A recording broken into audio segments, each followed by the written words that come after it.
सो hello dear students. तो subject है हमारा एनाटॉमी एंड फिजियोलॉजी और टॉपिक है हमारा characteristics of the synovial joints के साइनोवियल जॉइंट्स होते कैसे हैं। All the synovial joint have the certain characteristics in common. तो कॉमनली उनमें बहुत सारे सर्टेन कैरेक्टरिस्टिक्स होते हैं, ठीक है, साइनोवियल जॉइंट्स में। जैसे आपको पहले वीडियो में बताया कि साइनोवियल जॉइंट्स होते कैसे हैं। तो ये हमारे साइनोवियल जॉइंट है जिनमें ये साइनोवियल स्पेस होती है जिसमें साइनोवियल फ्लूइड होता है, ठीक है। तो बहुत सारी चीज़ें हैं। तो जैसे पहले मैं आपको बता दूं तो जॉइंट के ऊपर जैसे ये एक दोनों बोन्स के ऊपर ये हाइलाइन कार्टिलेज होती है जिसको हम आर्टिकुलर कार्टिलेज भी बोल देते हैं, ठीक है।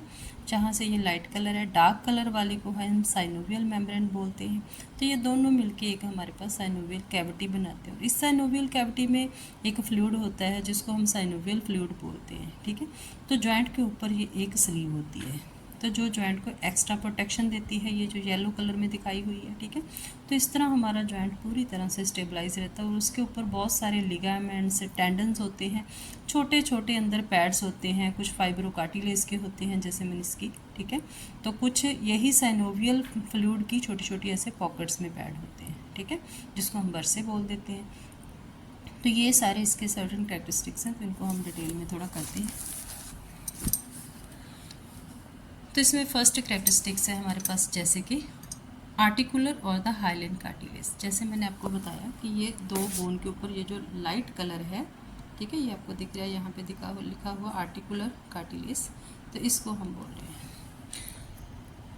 So the part of the bones in the contact with the each other are the coated with the hyaline cartilage.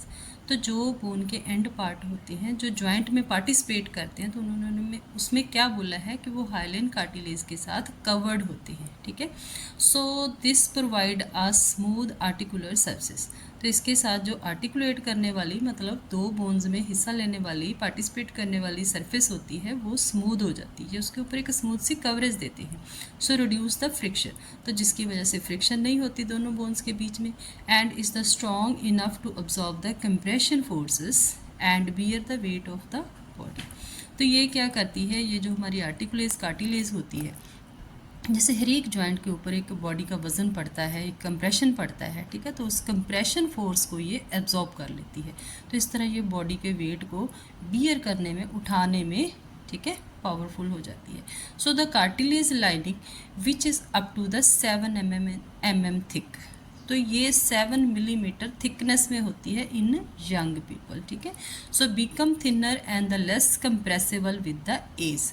अब जहाँ पे ये 7 mm है यंग लोगों में, तो जो बड़े अच्छे से कंप्रेस होती है। आप देखते हो बच्चे हैं, बड़े हैं, बड़े अच्छे से, जैसे यंग लोग हैं तो बड़े अच्छे से दौड़ते हैं, कूदते हैं, फटाफट उठ जाते हैं। लेकिन जैसे जैसे एज बढ़ती है तो उसी तरह से ये थिन होती जाती, थिन मतलब पतली होती जाती, 7 mm से काफ़ी कम हो जाती है। So this lead to increasing the stress on the other structures of in the joint.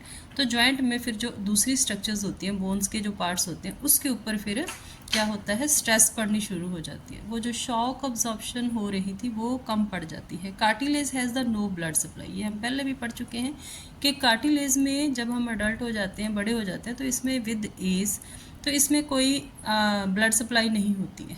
तो इसको नरिशमेंट कहाँ से मिलती है, and receive the nourishment from the synovial fluid. तो ये है हमारी कार्टिलेज, ठीक है, दोनों बोन के ऊपर जो कवर है। तो कितनी उन्होंने बताया कि 7 mm इनकी थिकनेस होती है तो जब हम यंग होते हैं। तो उसके बाद ये विद इंक्रीजिंग है, ये कम होती जाती है। तो साइनोवियल फ्लूइड जो होता है ये भी कम होने जाता है। तो जिसकी वजह से बोन के जो अदर, ये जो ऊंचे किनारे हैं, इनके ऊपर प्रेशर पड़ना शुरू हो जाता है। तो जैसे जैसे एज बढ़ती है, फिर लोगों के नी जॉइंट, शोल्डर जॉइंट है, ठीक है, तो इनमें मूवमेंट कम होने लगते हैं, तो कईयों में तो बिल्कुल रुक जाते हैं, ठीक है। तो ये सब हो जाता है। तो अब इसमें ब्लड सप्लाई नहीं होती है, ये जो लाइट पोर्शन है, तो ये अपनी नरिशमेंट कहाँ से लेता है, ये जो साइनोवियल फ्लूइड की पॉकेट है, इसी से इसको नरिशमेंट मिलती है, ये इसी से एब्जॉर्प्शन करता है। तो जब तक हमें चाहिए कि हमारे नी जॉइंट, शोल्डर जॉइंट चलते रहे, हमारा साइनोवियल फ्लूइड जो है ये कम नहीं होना चाहिए, ठीक है। तो हमें अपनी डाइट के ऊपर, एक्सरसाइज के ऊपर पूरा ध्यान देना है। Then come to the capsules और द कैप्सुलर लिगामेंट। अब इसके ऊपर एक कैप्सूल है, ठीक है, या जिसको आप कैप्सुलर लिगामेंट बोल देते हैं, जो पूरी पॉकेट बनाता है। तो ये तो थी हमारी कार्टिलेज। कार्टिलेज के ऊपर देखो ये एरो दिया हुआ है, ये कैप्सूल है, ठीक है। तो ये कैप्सूल कौन सा है, अब इसको देखो तो कैप्सूल कैसे चढ़ा हुआ है। तो joint is surrounded and enclosed by a sleeve of the fibrous tissue which hold the bones together, and it is sufficiently loose to allow the freedom of the movement but strong enough to protect it from injury। तो अब इन्होंने क्या बताया कि जो capsular ligament है या जो कैप्सूल होता है, ये जो पूरा येलो कलर का ऊपर कवरेज आई हुई है, ठीक है, तो ये क्या करती है कि ये जॉइंट को एक्स्ट्रा प्रोटेक्शन देती है। तो जिसके बीच में ये जो हमारी बोन्स है, ये जो हमारी साइनोवियल पॉकेट है, ये बड़े आराम से जॉइंट जैसे मूव करता है, तो अंदर से किसी तरह की कोई जैसे स्लिप हो जाना, इंजरी हो जाना, तो ये नहीं होता है, ठीक है। नॉर्मली ये जो हमारी स्लीव है हमारे पूरे जॉइंट को एक्स्ट्रा प्रोटेक्शन देती है, ठीक है। उसके बाद आ गया आपका साइनोवियल मेम्ब्रेन। साइनोवियल मेम्ब्रेन कौन सी है, ये वाली, ये तो थी हमारी कार्टिलेज, ये जो इसी के साथ ऐसे मुड़ के थोड़ी डार्क हो रही है, this is called the synovial membrane, ठीक है। तो ये हमारी साइनोवियल मेम्ब्रेन और आर्टिकुलर ये क्या बनाती है, ये एक पॉकेट बना देती हैं जिसमें हमारा साइनोवियल फ्लूइड होता है। अब इसको देखो, सो दिस एपिथेलियल लेयर, तो ये जो साइनोवियल मेम्ब्रेन होती है इसमें जो सेल लगे होते हैं वो एपिथेलियल सेल होते हैं, lines the capsule and cover all non weight bearing surfaces inside the joint. तो जॉइंट के अंदर जो ऐसी सर्फेसिस हैं जिनके ऊपर वेट नहीं पड़ता उसको भी ये कवर करती हैं। So it secrete the synovial fluid. तो ये जो मेम्ब्रेन है एपिथेलियल का काम क्या होता है, कोई ना कोई सिक्रीशन देना, जहाँ अब्जॉर्प्शन करना। तो ये यहाँ पे सिक्रीशन दे रहे हैं, तो ये जो सिक्रीशन देते हैं, फ्लूइड देते हैं, उसी को हम साइनोवियल फ्लूइड बोलते हैं। Synovial fluid means local language में जैसे लोग बोल देते हैं कि ग्रीस है, नी जॉइंट की ग्रीस खत्म हो गई है या, ठीक है, तो उसको बोलते हैं। अब देखो साइनोवियल फ्लूइड है क्या। So this is a thick sticky fluid of the egg white consistency, so which fills the synovial cavity.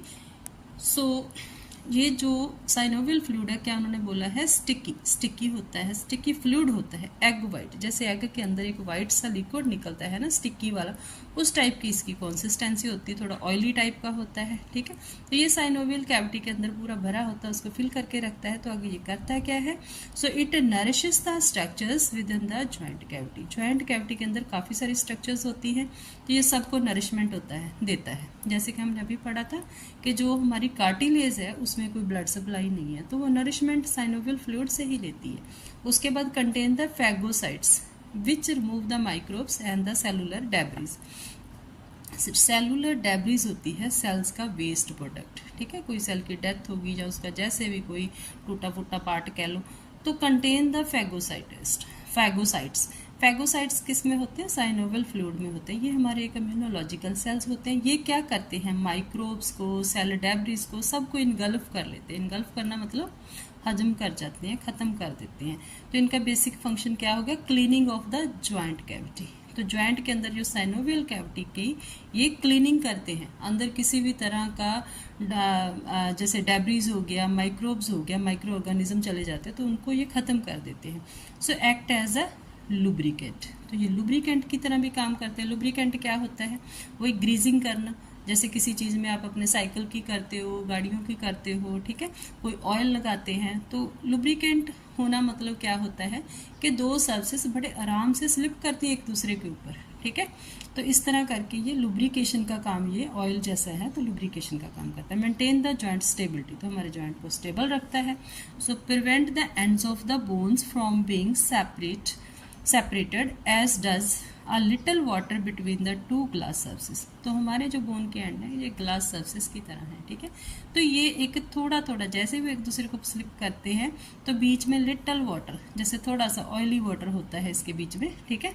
तो इस तरह होता है जिसके साथ बोन्स एक दूसरे से क्या करते हैं, prevent the ends of the bone from being separated. तो उनको सेपरेट भी नहीं होने देता, वो एक दूसरे को टच तो करते हैं लेकिन स्लिप करते हैं एक दूसरे के ऊपर, जिसके साथ हमारे जॉइंट से आवाज़ें नहीं आती। जब आवाज़ें आनी शुरू हो गई, ठीक है, कई तरह की आवाज़ें आती कईयों के जॉइंट से, तो इसका मतलब हमारा साइनोवियल फ्लूइड कम पड़ गया है, जिसके साथ हमारी आर्टिकुलेट जो सर्फेस है उसको तो नरिशमेंट ही इसी से मिलती है, तो वो भी ड्राई होनी शुरू हो जाती है। So little sac of the synovial fluid और द बर्से, लिटल सैक, छोटी छोटी पॉकेट्स होती है साइनोवियल फ्लूइड की इसके अंदर भी, ठीक है, जिसको हम बरसे कह देते हैं। बरसे मतलब जैसे कुशन, पिल्लो आप रखते हो, छोटा सा कोई कुशन रखते हो। So are the present in the some joint, कुछ जॉइंट्स में इसके बरसे होते हैं। तो जैसे फॉर एग्जांपल नी जॉइंट में आप देखो हमारे नी जॉइंट के ऊपर पटीला पड़ा है जो ऊंचा ऊपर दिखाई देता है, ठीक है। तो इसके साइडों में जो छोटे छोटे बरसे होते हैं, so the act as a cushion, तो ये कुशन की तरह काम करते हैं। जैसे हमें बैठना होता है गाड़ी में, सोफे में, किसी हार्ड सरफेस पे, तो हमें कुशन ले लेते हैं, उसी तरह नी जॉइंट के पैटिल्ला के नीचे भी कुशंस होते हैं to prevent the friction between the bone and a ligament और अ टेंडन और skin where a bone in a joint is near the surface. तो ये क्या करते हैं, ये जो कुशन होते हैं ये लिगामेंट्स होते हैं हमारे जॉइंट के अंदर, टेंडन होते हैं, जो भी स्किन है बोन के आसपास जो भी एरिया है, तो वो सब को ये प्रोटेक्ट करते हैं, कुशन का काम करते हैं, फ्रिक्शन को प्रिवेंट करते हैं। तो नहीं तो ये चीज़ें आपस में, जैसे हम इतना भागते हैं, दौड़ते हैं, चलते हैं, सीढ़ियाँ चढ़ते हैं, तो हमारी बोन्स तो आपस में रगड़ खा खा के ही इंजर्ड हो जाएं, ठीक है। तो जब तक आपके अंदर ये साइनोवियल फ्लूइड पड़ा है तब तक आपके बरसे, आप ये सारे कुशन आपके सही रहेंगे, ठीक है। जब तक आपके कुशन सही हैं तो जॉइंट्स में से आवाज़ें नहीं आएंगी, फ्रीली मूवमेंट होते रहेंगे। जैसे ही ये फ्लूइड ड्राई होने लगा, कुशन हमारे ड्राई होने लगे, ठीक है, तो हमारे जॉइंट्स आपस में जुड़ना शुरू कर देंगे। सो आगे है अदर इंट्राकैप्सुलर स्ट्रक्चर्स। तो और भी इंट्राकैप्सुलर स्ट्रक्चर हैं, जैसे some joint have the structures within the capsule to pad and stabilise the joint. तो कहते हैं जॉइंट्स के अंदर सिर्फ बरसे नहीं है, और भी कई सारी स्ट्रक्चर्स हैं जो क्या करते हैं, उसको पैडिंग का काम करते हैं। जैसे कहीं पे कोई चीज़ ना टिक रही हो, हम थोड़ा सा उसके नीचे पैड लगा देते हैं, ठीक है। एग्जाम्पल फैट पैड, तो इसके बीच में कुछ फैट के पैड और कुछ मिनिस्की हैं। तो ये मिनिस्की क्या होते हैं, मिनिस्की भी हमारी फाइब्रो कार्टिलेज होती है, ठीक है। तो ये फाइब्रो कार्टिलेज के छोटे छोटे पैड्स होते हैं। सो इन द नी जॉइंट, तो नी जॉइंट में होते हैं जो इसको स्टेबिलिटी देते हैं। If these structures do not bear the weight and they are covered by the synovial fluid. तो ये अगर ये वेट बियर नहीं करती हैं तो इनको साइनोवियल मेम्ब्रेन के अंदर ही कवर में रखा जाता है। तो ये एक कुशन का काम करती है, स्टेबिलिटी देती है जॉइंट को, ठीक है।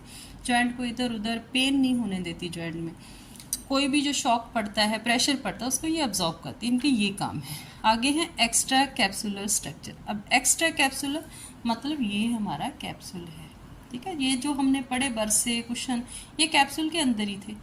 तो अब इसके बाहर क्या होगा, इसके बाहर ऐसे ऐसे जॉइंट हमारा बंधा होता है, टेंडन से, लिगामेंट से, मसल इसके ऊपर से क्रॉस करते हैं, एक्स्ट्रा इसको स्ट्रेंथ देते हैं, तो उनको बोल देते हैं एक्स्ट्रा कैप्सुलर स्ट्रक्चर, ये कैप्सूल्स के बाहर है, ठीक है। तो ligaments that blend with the capsule stabilize the joint. ये जो लिगामेंट्स होते हैं, लिगामेंट्स क्या होते हैं, bands of tough elastic tissue होते हैं, ठीक है। इलास्टिक टिश्यू मतलब जैसे इलास्टिक की रस्सियाँ होती हैं छोटी छोटी, ऐसे होते हैं हमारे लिगामेंट्स, ठीक है। तो ये भी हमारे जॉइंट को कई तरफ से बांध के रखते हैं, तो जिसके साथ जॉइंट को स्टेबल करते हैं। फिर होते हैं मसल, मसल सबको पता है ना, ठीक है।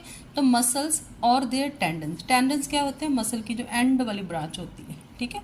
तो ये दोनों, ये भी इलास्टिक होते हैं, मसल तो बहुत इलास्टिक होते हैं, बहुत, जितना भी हम वज़न उठा सकते हैं, जितने हमारे बॉडी के मूवमेंट है, ये हमारे मसल के ऊपर ही डिपेंड करते हैं, ठीक है। और साथ में टेंडन, तो ये भी हमारे जॉइंट्स को बांध के रखते हैं, ऑल्सो प्रोवाइड द स्टेबिलिटी, तो हमारे जॉइंट को स्टेबल बनाते हैं। So and stretch across the joint they move, तो जिस तरफ को जॉइंट ने मूव करना होता है उस तरफ को उस ये क्या करते हैं, स्ट्रेच करते हैं। So when the muscle contract it shorten, तो जैसे ही मसल हमारे कॉन्ट्रैक्ट करते हैं, सुकड़ते हैं, मतलब मसल हमारे कॉन्ट्रैक्ट करते हैं, सुकड़ते हैं, मतलब तो ये छोटे हो जाते हैं। Pulling one bone toward the other, तो ये एक बोन को दूसरी तरफ करते हैं। फॉर एग्जांपल ये मेरी फिंगर्स है, ठीक है। तो जो इस तरफ जो होंगे, तो जैसे हम ऐसे करते हैं बोन्स को, ठीक है। तो एक तरफ के जो हमारे मसल्स होते हैं वो क्या करते हैं, वो पुलिंग फोर्स अप्लाई करते हैं, तो जिसके साथ बोन्स ऐसे कम टुगेदर आ जाती हैं।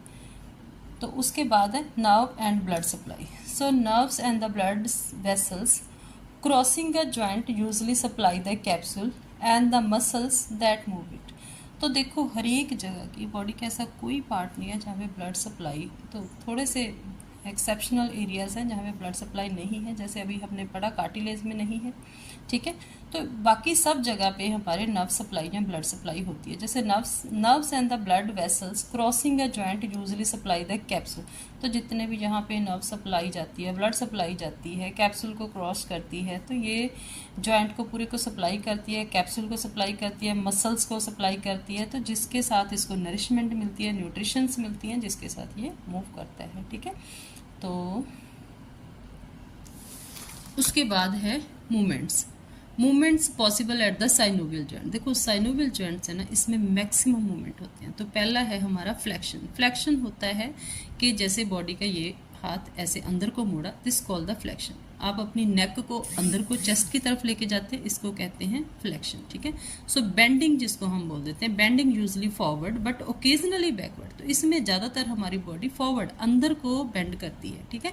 लेकिन ओकेजनल कोई ऐसा पार्ट जहाँ पे बॉडी हमारी बैकवर्ड मूव करती है, वो कौन सा एरिया है हमारा, नी जॉइंट। तो आप देखो हमारी जो लेग है वो पीछे को मुड़ती है, बाकी सारे बॉडी के ऑर्गन हमारे आगे को, चेस्ट की तरफ को, ट्रंक की तरफ को, एब्डोमेन की तरफ को मुड़ते हैं, ठीक है।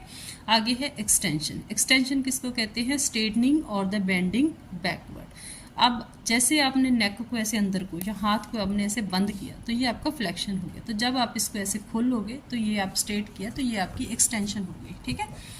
तो किसी जॉइंट का मुड़ना अंदर को, that is called the flexion, और उसको सीधे करना, स्ट्रेट करना, that is called the extension. उसके बाद एबडक्शन मतलब अबडक्शन मतलब अवे करना, movement away from the mid line of the body में एक सीधी लाइन खींच लो। जैसे आप अपना हाथ अंदर को करते हो, ठीक है, तो ये एडक्शन, ऐड हो गया।